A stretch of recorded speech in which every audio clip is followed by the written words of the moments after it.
Ashamaar ka fuuni daawwattootaaf dhaggeeffattoota Finfinnee Maltiimiidiyaa nagaan keenya kabajaa bakka irraa hordoftan maratti sin qaqqabu jenna. Akkam jirtu. Kun sagantaa Finfinnee Maltiimiidiyaan mata duree fakkeenyummaa gaarii jedhuun seenaa namoota sabaaf biyyaaf akkasumas addunyaa kanaaf gumaacha gaarii gumaachanii qopheessee ittiin isiniif dhiyeessudha.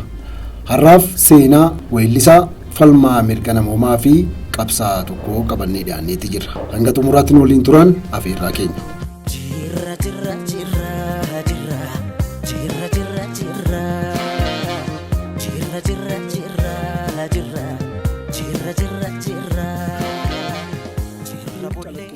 Aartiin calaqqee uummataati.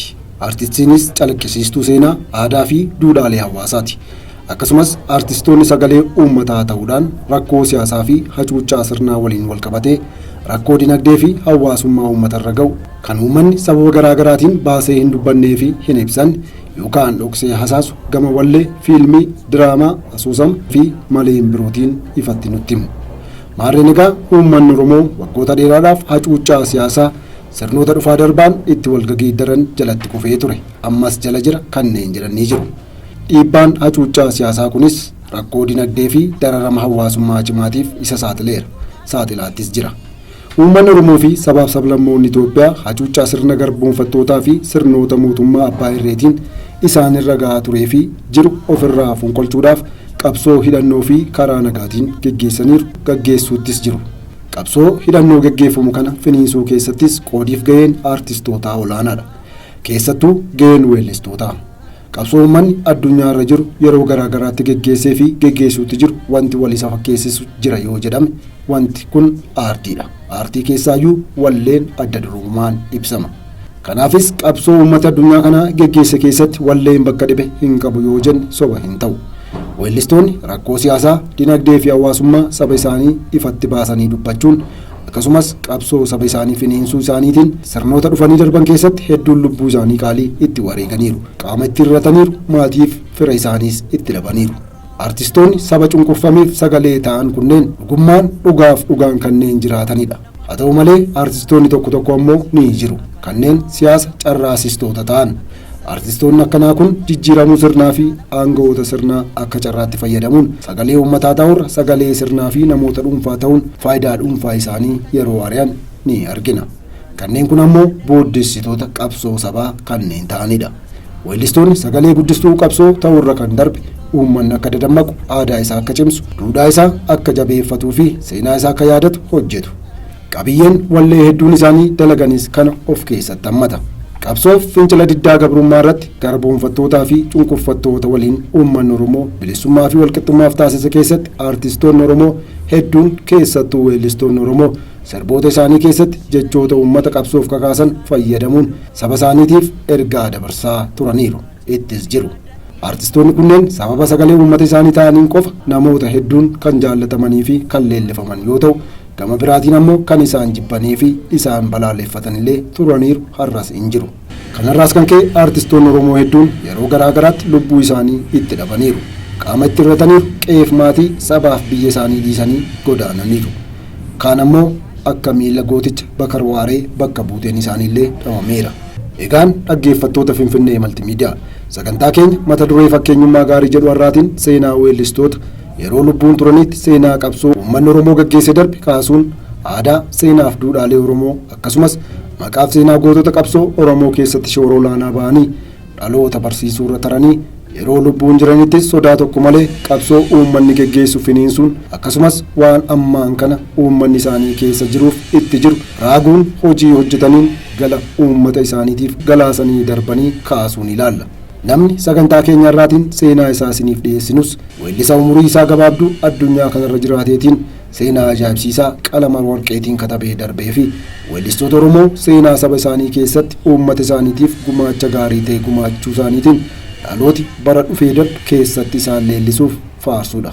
Kanneen seenaa yoomiyyuu rirminyaan hojjetanii darban keessaa isa tokkodha. Namni kun eenyu yoo jettan aartist Hacaaluu Hundeessaati.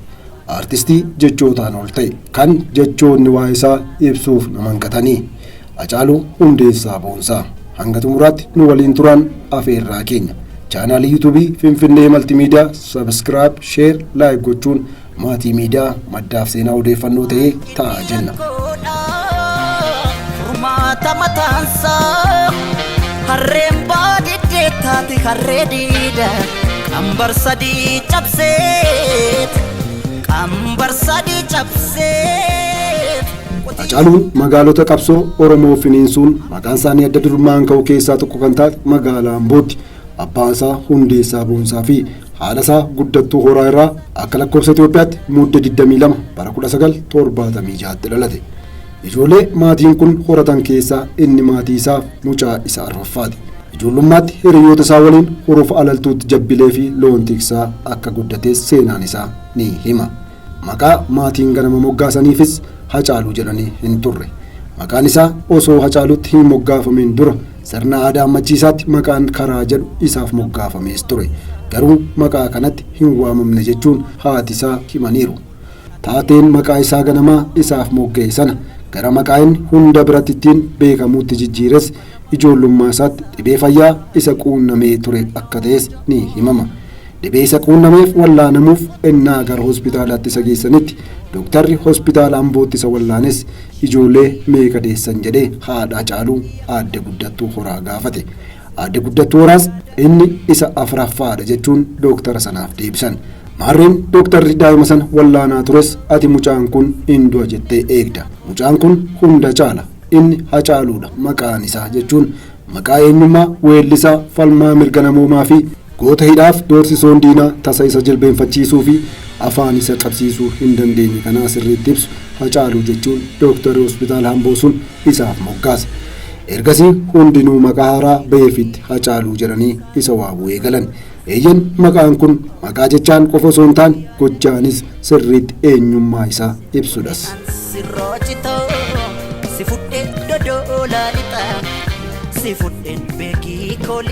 Jaalalli muuziqaa onnee Hacaaluu keessatti godoo ishee kan ijaarratte ganamuma umurii ijoollummaa isaarraa eegalee akka ta'e illee ni himama. Bakka dhaloota isaa magaalaa Ambootti jabbileef loon tiksaa guddachuun isaa ammoo dandeettiif ga'umsa kennaa isaa ganamaa kana daran akka cimsatu isa gargaareera. Hacaaluun barnoota isaas manneen barnootaa Odoo Liiban Carii fi mana barnootaa sadarkaa lammaffaa fi qophaa'ina Ambootti barateera. Weellisaa Daawitee Mokonniiniif Tsaggaayee yookaan Sayyoo fakkeenya isaa kan godhate Hacaaluun muuziqaan hiree isaa ganamaa akka taate hin amanas ture. Yeroo ta'e tokkottis gaaffiif deebii taasisee ture irratti ijoollummaa kootii kaasee afaan gabii nan qabu inuman sirba jechuudhaan muuziqaan hiree isaa ganamaa uumaan addatti isa badhaase akka taate ibseeti jira Hacaaluu Hundeessaa.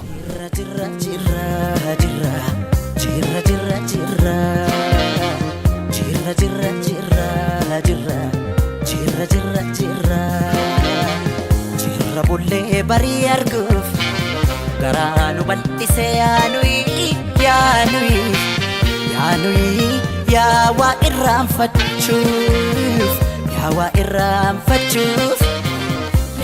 irraanfachuuf yaanuyi. Hacaaluun umurii ijoollummaa isaa yeroo itti horii tiksu sanatti illee wallee afaan Oromoos kan afaan Amaaraas kan jaallatu ni taphata ture jechuun obboleessi isaa Habtaamuun BBC'tti himeera. Hacaaluun wallee afaan Amaaraatiin weellifaman keessaas sirba Nawaay Dabbabee Yekibree Mammakiyaa jedhu akka jaallatuuf ajaa'ibsiifatu dubbatee ture. Umuriin isaa dabalaa hoggaa deemettis weellisaan qaalii sabaatee kun naannoo manneen barnootaa fi hawwisoo keessatti sirbuu itti fufe. Hojiin inni boodarra ittiin beekame walleen garuu jalqaba abbaa isaan hin jaallatamne ture jedhama. Sababi isaas abbaan isaa obbo Hundeessaa Boonsaa akka ilmi isaanii barumsaan cimu waan barbaadaniif ture. Haa ta'u malee obboleessi hangafaa fi harmeen isaa ijoollummaa isaaniirraa eegalanii sirba jaallatan garuu Hacaaluu cina dhaabbatan. Dhimma kana ilaalchisuudhaanis Hacaaluun abbaan koo dooktarummaa fi piroofeesarummaa kana jaallata. Sirbituun mana hin godhattu alalee taati jechuun dubbachuu isaanii gaaffiif deebii garaa garaa taasiseen haala kana ibsees ture. Kunis abbaan isaa akka inni barnoota isaa irratti xiyyeeffatu kan barbaadan akka ture kan ifoomsudha. Boodarra garuu abbaan isaas hojii ilma isaanii jaallachuu akka eegalanis ni himama.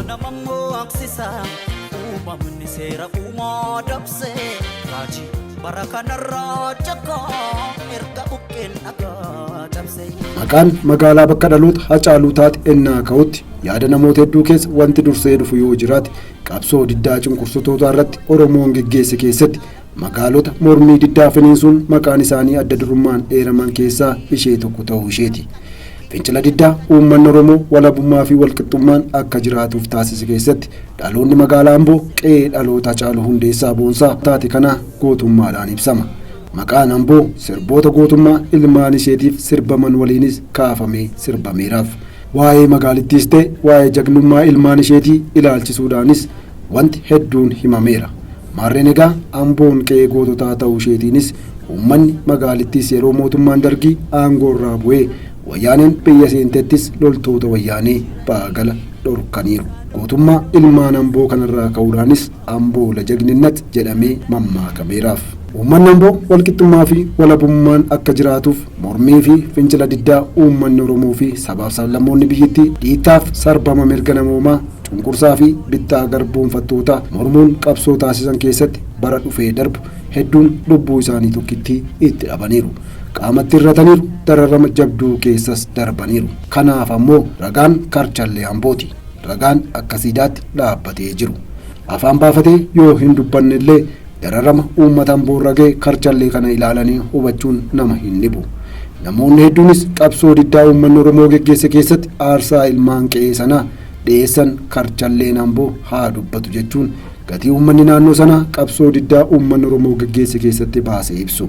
Hordoftoota keenya kabajamoo taatan qabsoo uummanni Oromoo geggeesse keessatti dararama jajjabduu uummata Amboo ragee fi aarsaa hedduu uummanni naannoo sanaa dhiyeessan kana ibsuuf namni weellisaa falmaa mirga namoomaa fi qabsaa sabaate Hacaaluu Hundeessaa akkana jechuun geerareera.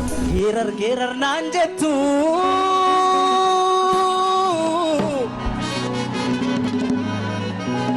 geerar naan jettu meeka'ee taleeluuree badi naan jettu meeka'ee qajeeluuree ani maalan geeraraa tanoo yaada yeelalaa irri geerareen quufne hidhaa qaallittii jira irri geerareen quufne hidhaa qiliinxoo jira irri geerareen quufne hidhaa Karchallee jira Karchallee Amboo jira anoo maalan geeraraa tanoo yaada yeelalaa tanoo yaada yeelalaa. Hacaaluunis barataa sadarkaa lammaffaa ta'ee wanti isa mudate jireenya isaa jijjiirara jedhu maatiif kanneen dhiyeenyaan isa beekan. Akka lakkoofsa Itoophiyaatti bara 1995tti Hacaaluun barataa sadarkaa lammaffaa ta'ee osoo jiru lukeen mootummaa wayyaaneetiin isaaf hiriyoonni isaa qabamanii Karchallee Ambootti hidhaman. Yeroo sanatti umuriin Hacaaluu waggaa 17 ture. Bara 1995 hanga bara 2000ttis murtee malee Hacaaluu hiriyooti isaa Karchallee Amboo keessa turan. Turtii waggaa 5 ol ta'uutiifis Karchallee Amboo keessa erga turaniitiin booda bilisaan gallakkifamaniiru. Hacaaluun sababa maaliif akka hidhame yoo ibsuutis akka barataa Oromoo tokkotti waanuma barataa Oromoo irra ga'utu narra qaqqabe kan biraa wanti haaraan hin jiru jechuun dubbateera. Hacaaluu Hundeessaa murtee malee ganna 5 oliif umurii ijoollummaa isaatti hidhamuus turtii isaa Karchallee Amboo keessaatiinis aarii fi yaada haaloo baannaatiin quba nyaachaa hin jiraanne. Gooti kun haala turtii isaa Karchallee Amboo keessatti dabarse oggaa ibsus inumaayyuu hidhaan ijoollummaa na qoraase daran na fayyade jechuun illee miidiyaalee garaagaraatti dubbatees ture. Hacaaluu Hundeessaa Boonsaa yeroo Karchallee Amboo keessa turettis hidhamtoota isa waliin turan kanneen barreessuu fi dubbisuu hin dandeenyeef hiriyoota isaa fi bulchiinsa mana hidhaa sanaa waliin ta'uun barnoota geessotaa jalqabsiiseera jedhu maddeen seenaa irraa odeeffanne. Kun kanumaan akka jiruttis Hacaaluun Karchallee Amboo alatti Finfinnee dhufes turtii torban tokkootiif mana hidhaa Maakalaawwitti hidhamees ture. Yoggaa mana hidhaa kanatti hidhamee turettis abbaan isaa ennaa isa dubbisuu dhufanitti jabaadhu gurbaa hidhaan qoraasuma dhiiraati isaan jedhus ture. Hacaaluun ijoollummaa isaatii kaasee goota korma jechuun isa ibsu abbaan isaa obbo Hundeessaa Boonsaa. Obbo Hundeessaan itti fufuudhaanis korma ba'u goranatti beeku akkuma jedhan Hacaaluun enuma ijoollummaa isaayyuu kormayyuu jechuun gootichiif weellisaan qaalii sabaa ta'e kun gootummaan isaa kan dhalootaa ta'uu himaniiru. Obsuu waanuma jiru obsine amma obsa erga sodaa fakkaate ka'een ishiitti cabsaa. Nan dhoowwiinaa nan dhaqaa iddoo yartuun nu nyaarte amma isheen geessu laalaa akka lamuu nu nyaarretti biyyeetti ishii dabalaa. Yajoollee biyya kooti yajoollee biyya kooti hundumtuu naadhoo kooti hundumtuu naadhoo kooti. Seenaa addunyaa kanaa keessatti namoonni qabsoo diddaa bittaa gabrummaa qooddaa sanyii fi kolonii finiinsan kan akka Jeneraal Taaddasaa Birruu, Maammoo Mazammir, Mahatma Gaandii, Maartin Luuter King, Maarkis Gaarvee, Neelsan Maandellaa fi kanneen biroo cunqursaaf dhiittaa mirga namoomaa uummata isaanii irra ga'u mormuu isaaniitiin badii tokko malee gara mana hidhaatti darbatamaniiru. Rogeeyyiin falmitoonni mirga namoomaa fi qabsaa'oti bilisummaa bebbeekamoo addunyaa keenyaa ta'an kun yeroo turtii mana hidhaa keessatti dabarsaniin haalawwaniif carrawwan jireenya isaanii jijjiiran hedduun kan uumaman ta'uu maddeen seenaa isaanii in ifoomsu.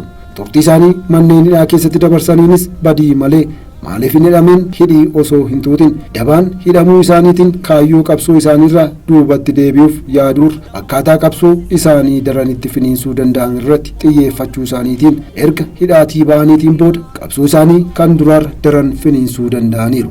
Gariin isaanii osoo addunyaa kanarra lubbuun jiranii kaayyoo isaanii galmaan ga'aniiru kan akka Neelsan Maandellaa fa'a. Gariin ammoo sababa qabsoo geggeessaniin kan wareegaman ta'us dungoo qabsoo diddaa walqixxummaaf bilisummaatiif geggeeffamu dhalootaaf dabarsuun dhalooti galfata isaan harkaa fuudhe kaayyoo qabsoo isaan wareegamaniif galmaan ga'eera, galmaan ga'uufis qabsaa'atti jira. Haa ta'u malee dararama mana hidhaatti isaan irra ga'uun namoonni hedduun miidhama qaamaatiif kan saaxilaman akkuma jiranitti ta'e hedduun ammoo sababa hidhaatiin qofa haamileen isaanii cabee rakkootiin sammuutiif ni saaxilamu. Maarreen egaa wanti seenaa namoota kanneenii ittiin kaasnes seenaa weellisaa falmaa mirga namoomaa fi qabsaa'aa sabaatee Hacaaluu Hundeessaa Boonsaa waliin waan wal fakkaatuufidha. Abbaan isaa obbo Hundeessaa Boonsaa ilmi isaanii sirbuu isaa jibbanis ijoollummaan hidhaatti haamileen isaa caba jedhanii sodaatanis manni hidhaa garuu dandeettii fi kalaqa muuziqaa waamicha isaa ganamaa taate sana daran akka guddifatu kan isa gargaarte ta'utu himama Hacaaluutiif. Hacaaluun dandeettii muuziqaa kennaa uumamaatiin qabu mana hidhaa keessatti daran guddifate. Mana hidhaattis ogeessa muuziqaa ta'uus danda'e.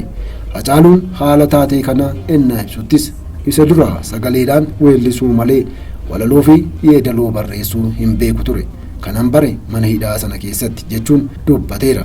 Hacaaluun albama isaa jalqabaa Sanyii Mootii jedhu kan bara 2009tti uummata biraan ga'e keessaa walaloof yeedaloo sirboota sagalii mana hidhaa keessatti barreessee fixee akka ba'ellee dubbateera.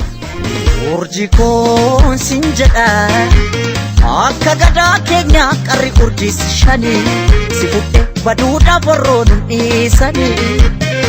Ama koon sin jedha qubni harka as shanii marmaraa ba'uun koo barsiin argaa fanii. Abbaan isaa obbo Hundeessaa Boonsaa ammoo waa'ee hidhaa ilma isaanii Karchallee Amboo ilaalchisuudhaanis manni hidhaa Amboo Hacaaluuf mana barumsaa ture. Namoota gurguddaarraa akka galaafate yaada qaba jedhu. Yaadi isaanii kun ammoo ilmi isaanii saba Oromootiif qaalii ta'e kun diin hammeenyaaf isa hidhus hidhamuun isaa garuu gaarummaaf akka turee fi Hacaaluunis carrichatti fayyadamuu isaa kan ifoomsudha. Hacaaluun kaaniif weellisaadha. Kaaniif rogeessa dantaan uummataa guddatee akka sagalee argatuuf sodaa tokko malee nama qabsaa'aa turedha. Abbaaf haadha isaatiif ammoo dhala. Haadha warraa isaatiif ammoo abbaa ijoollee ishee sadiiti. Mucaan koo dhalootuma isaan beekaadha jechuun isa jaju haati isaa aadde Guddattuu Horaa hoggaa waa'ee ilma isaanii dubbatan. Obboleessi isaa Habtaamuu Hundeessaa ammoo Hacaaluun gara laafeessa. Nama jaallata jaalala namaa qaba jechuun obboleessa isaa ibsa. Jaalalli Hacaaluu fi harmee isaa garuu maatii irra tara jedhu kanneen dhiyeenyaan maatii kana beekan. Hacaaluunis harmee isaa aadde Guddattuu Horaaf jaalala addaa akka qabu yeroo hedduu dubbateera. Yeroo kakatus isaaniin kakata. Harmeen isaas mucaan koo anumaan kakata eenyuun haa kakature jedhu sababa maqaa isaaniin kakatuuf yoo ibsan. Qabsoo walqixxummaa fi bilisummaa uummanni Oromoo geggeessaa turee fi itti jiru keessatti gootonni hedduun bara dhufaa darba aarsaa hedduu itti kaffalaniiru. Kaffaluuttis jiru. Qaama itti irrataniiru lubbuu isaanii qaalii itti wareeganiiru. Ittis jiru. Haa ta'u malee akkuma gootonni hedduun bilisummaa saba isaanii milkeessuuf gatii itti baasan hunda ilmaan Oromoo ta'anii miila qabsoo Oromoo kana kan sakaalanillee turaniiru. Booddessitoonni qabsoo sabaa har'allee jirus jedhu. Hayyoonni seenaa qabsoo uummata Oromoo dhiyeenyaan xiinxalan.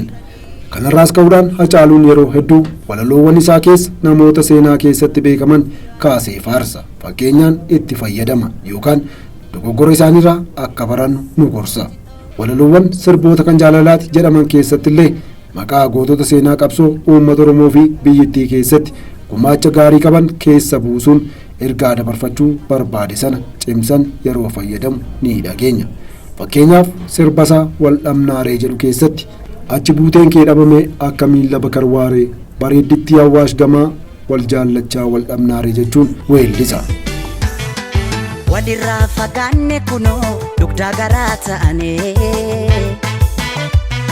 natti dhiiste deemtatisoo seenaa garaan ba'anii achi buuteen kee dhabame akka miila bakar waaree bareedditti Awwaash gamaa wal jaallachaa wal dhabnaaree achi buuteen kee dhabame akka miila bakar waaree bareeddu warra afran qal'oo wal jaallachaa wal dhabnaaree. Wallee kana keessatti Hacaaluun osoo shamarree bareedduu Awwaash gama jirtuu waliin wal jaallatu garuu addaan ba'uuf kan malan ta'uu ibsa. Haa ta'u malee waa'ee miila gooticha bakar waaree yoggaa dubbatu dhageenya. Mammaaksi yookaan jechamni waa'ee miila bakar waaree achii dhuftee qabdi. Hacaaluunis seenaa gootummaa gooticha bakar waaree nutti hima sirba isaa kanaan. Bara 1887 jechuunis yeroo lola Calanqoo akkas ta'e jedhan.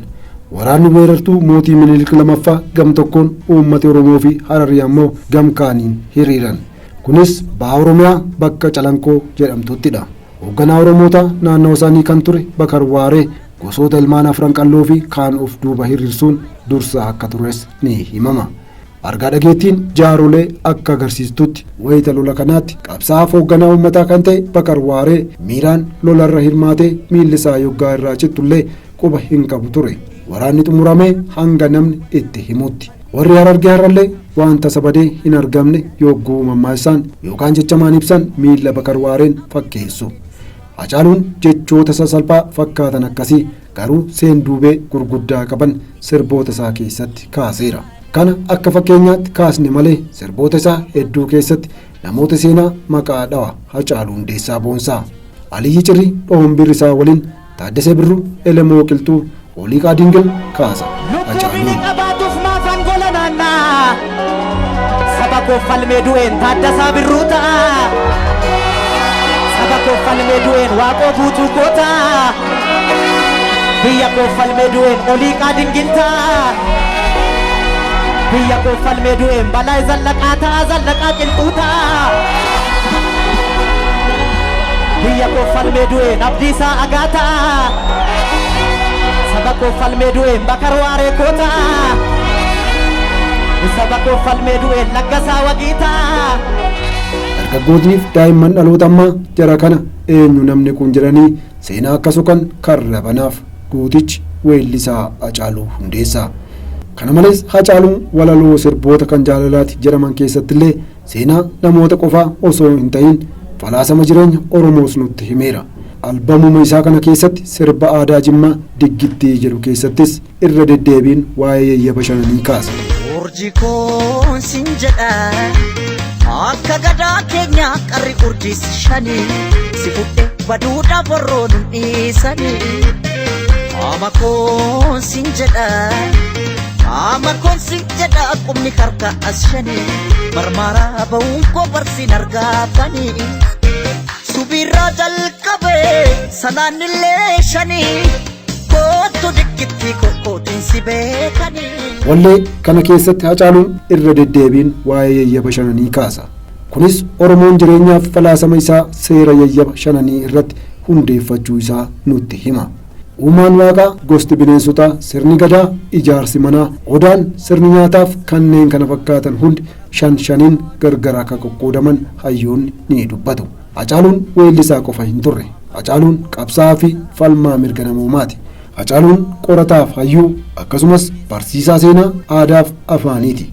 Goota kanaaf walleen meeshaa inni uummata bira ittiin ga'u ture. Kan inni uummata cunqurfamee fi hacuucameef sagalee ta'uun rakkoo sabaa addunyaatti ittiin lallabu. Sirboota isaatiinis Hacaaluun dhaloota kana waa hedduu barsiisa jedhu hayyoonni yoggaa waa'ee seenaa goota kanaa fi wallee inni weellisee dubbatan. Hacaaluun sirboota albama isaa keessa jiranii fi waltajjiiwwan garaa garaa irratti weelliseenis waa'ee seenaa, aadaa, tokkummaaf eenyummaa, waa'ee jechoota afaan Oromoo dhaloota irraatiin dagatamanii fi kanneen kana fakkaatan garii isaanii ifatti garii isaanii ammoo sirboota jaalalaa weellise keessatti jaalalaan wal qabsiisee weelliseera. Hacaaluun albama isaa lammaffaa booda sirbi qeenxee bara 2015tti viidiyoo muuziqaa waliin dabaalamee ba'e maalan jira jedhu daran gurra horate. Yeroosii fi ergasiillee yeroo dheeraadhaaf gola Oromiyaa hunda keessatti sirbuma kanatu haalaan caqafamaa ture itti jiras. Lalgalooto gullalleen kan tufaa lalgalooto gaara bichuu turii lalgalooto galaan finfinnee maasee lalgalooto sila akka jaalalaa lalgalooto walirraan fagaannu lalgalooto jalaan nu fageesse. Hacaaluun sirba isaa maalan jiraa jedhu kanaa fi sirboota isaa kaan keessattillee waa'ee seenaa gosoota Oromoo Finfinnee keessa turanii nutti himeera. Kana malees aadaa Oromoos yoggaa nutti dubbatuu fi nu barsiisuu dhageenya sirba isaa maalan jira jedhu kana keessatti.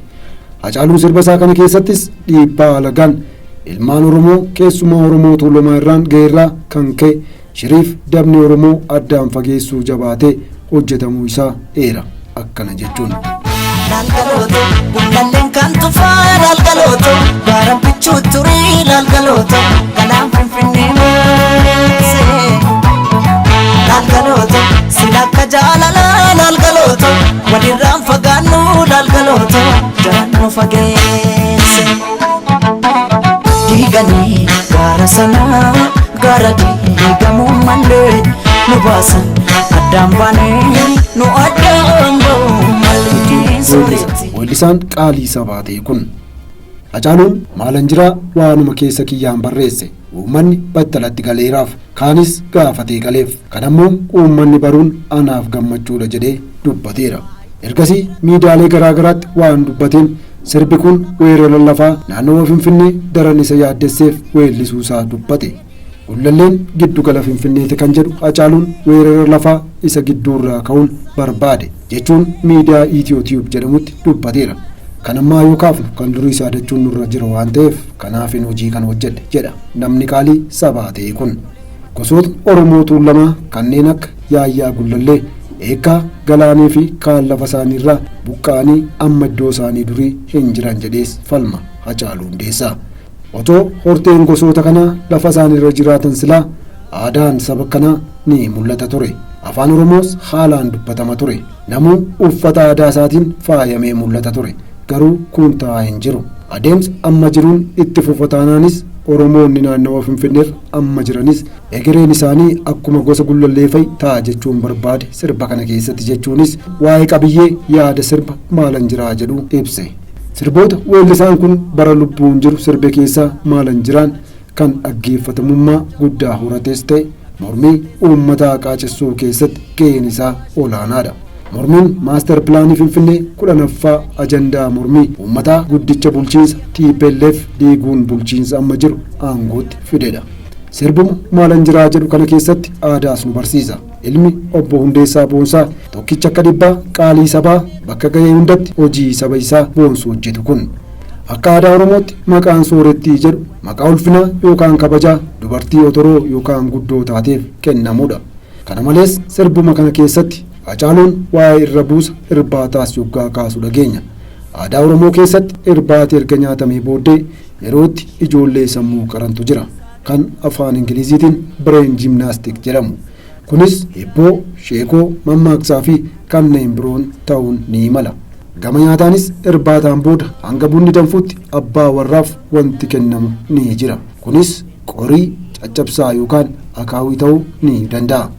Kana malees aadaa kaleessa ganne akka deebisnee ilaalu nu gaafata Hacaaluu Hundeessaa.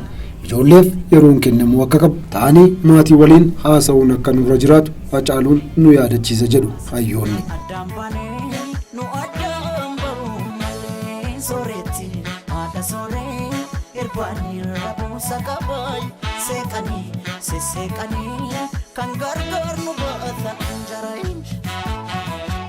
Gama afaaniitiinis jechoota ajaa'ibsiisoo ta'an hedduu kan akkaataa salphaa fi haala gabaabaa ta'een waa itti ibsinu garuu dargaggootaaf ijoollee dhalootarraa hedduun irraanfatamanii turan sirboota isaa keessatti fiduun nu yaadachiisa.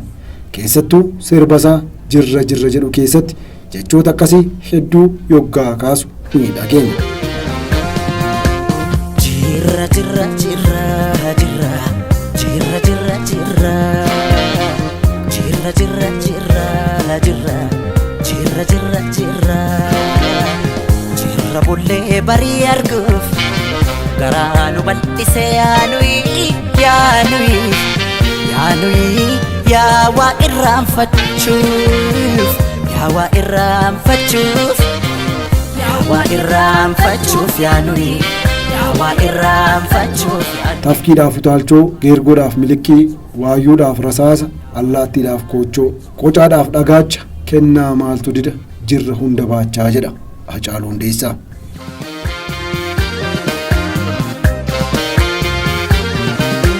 Tafkiidhaaf utaalchoo, geergoodhaaf milikkii, qaddee kutteen baaneef waayyuudhaaf rasaasa, allaattiidhaaf kochoo, allaattiidhaaf kochoo, qocaadhaaf dhagaacha, kennaa maaltu dida jirra hunda baacha, kennaa maaltu dida jirra hunda baacha.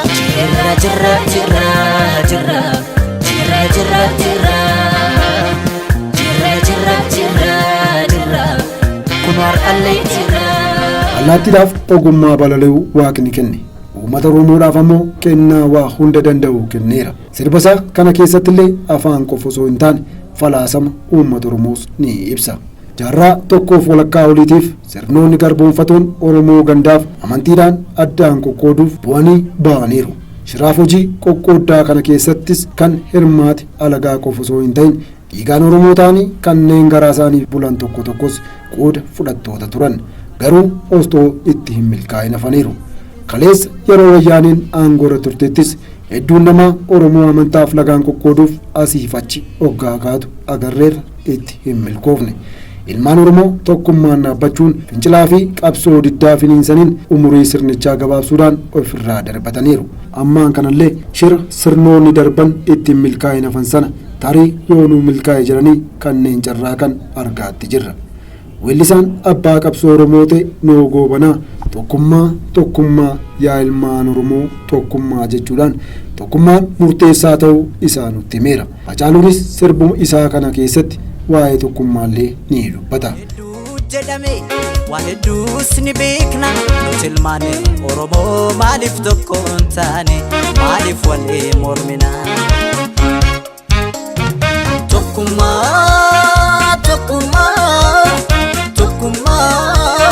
Tokkummaa yaa ilmaan Oromoo tokkummaa ni humna tokkummaa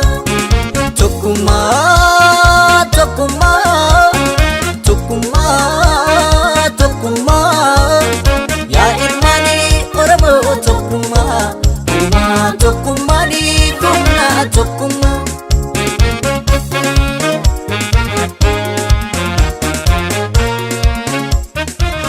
Qorannoo PhD hin maxxanfamne mata duree Oromoo Popular Music on YouTube Heritage and Identity in the Making jedhuun Austraaliyaa University of Queenslanditti kan gaggeessaa jirtu Anaayis Maaroo kanneen muuziqaaf fedhii addaa hin qabne birattillee Hacaaluun jaallatamaa ture jechuun jaalala inni uummata biraa qabu ibsiti. Namoota 80 waliin gaaffii akka goote kan dubbattu Anaayis namootni ani dubbise muuziqaaf fedhii yookaan mi'a adda addaa qabanis artistiin jaallatamaa ta'ee jalqabarra dhufu Hacaaluudha jetti.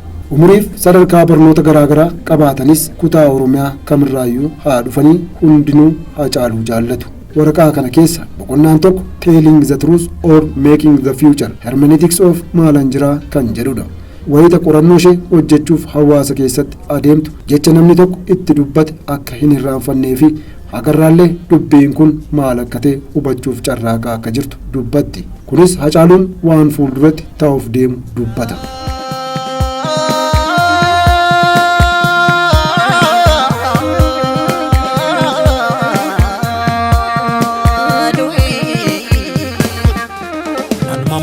Kana mammoo aksisa uumamni seera uumaa dabse mul'ata deeminaan jedha dukkana timse mammaa kana mammoo aksisa raajii bara kana yaadama boolla keessa teesse boolla qotti dhaala baashee ilmoo rirmaayi shiranii garaaf qalbii kiyya hatanii akkan sirraa cituuf yaadanii maal godheen an sirraa cita maal godheen an sirraa cita si fudheen meettaa koolixa. Waggoota kurnan dabran weellistoota yeroo gabaabaa keessatti maqaaf jaalala guddaa horatan keessaa tokko kan ta'e Haacaaluu Hundeessaa akkuma weellistoota Oromoo kaanii dhimmoota gaaffii uummataa ta'an walaloo fi yeedaloon dabaalee gurra uummataa ga'uun beekama. Hojiin isaa kun uummata kaan birattuu dafee akka beekamu isa gargaareera. Haacaaluun walleen ala dubbii cimaa ija jabinaan dubbachuu fi bakka jiru maratti dhimma Oromoo ifatti ibsuun illee ni beekama. Taatee waltajjii qophii simannaa pirezidantii Eritiraatiif taasifame irratti inni dubbate sana akka fakkeenyaatti kaasuunis ni danda'ama. Akkamiin rafnee bulla fuulduraan otoo eegnu diinni boroodhaan galee akkamiin rafnee bullaan utoo jaalala jenna diinni ammas nun ciisne kunoo mi'eessoo galee rasaasaan nu waxalee.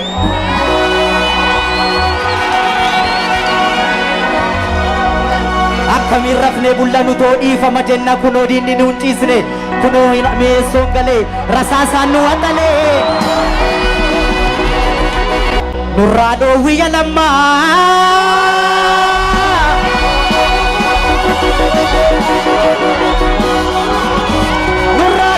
lammaa nurraa dhoowwiya abiyyi nurraa dhoowwaa yaa biyya yookaan qeerrootaniyaa. Haa ta'u malee inni irra deddeebiin akka ibse kana dura bara bulchiinsa ministeera muummee Hayilamaariyaam Dassaalanyii tika mootummaatiin hordofamaa turuu himeera. Bara bulchiinsa ministeera muummee Abiyyi Ahmad immoo yeroo garaagaraatti namoonni magaalaa Finfinneetti isa gaadaa akka turan illee ibseera. Kunneenis sababa hojii isaan akkasumas dubbii taasisuun kan wal qabatu ta'uu akka amanu bara lubbuun jiru himee ture.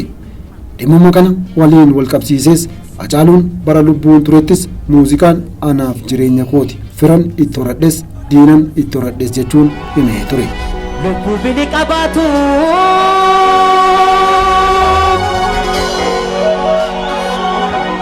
lubbuu bini qabaatuuf maaf angola naannaa saba koo falmee du'een Taaddasaa Birruu ta'a saba koo falmee du'een Waaqoo Guutuu goota biyya koo falmee du'een Oliiqaa Dingiltaa biyya koo falmee du'een Balaay Zallaqaa ta'a Zallaqaa Qilxuu ta'a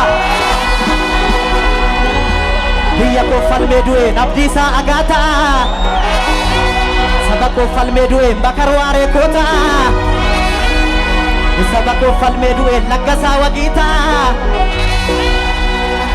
harreen diidootti duultee. Egaan hordoftoota Finfinnee Maltiimiidiyaa seenaan weellisaa falmaa mirga namoomaa fi qabsaa'aa kanaa hin goolabamne waa'ee sagantaa galma barkumee yaadota hiriyoota isaa fi namoonni isa beekan Haacaaluu ittiin ibsan ergaa sirboota isaa keessa jiranii fi haala ajjeechaa isaa sagantaa itti aanutti qabannee dhiyaanna. Lubbuu goota kanaa Rabbi dhaala isaa jannata nuuf haa godhu.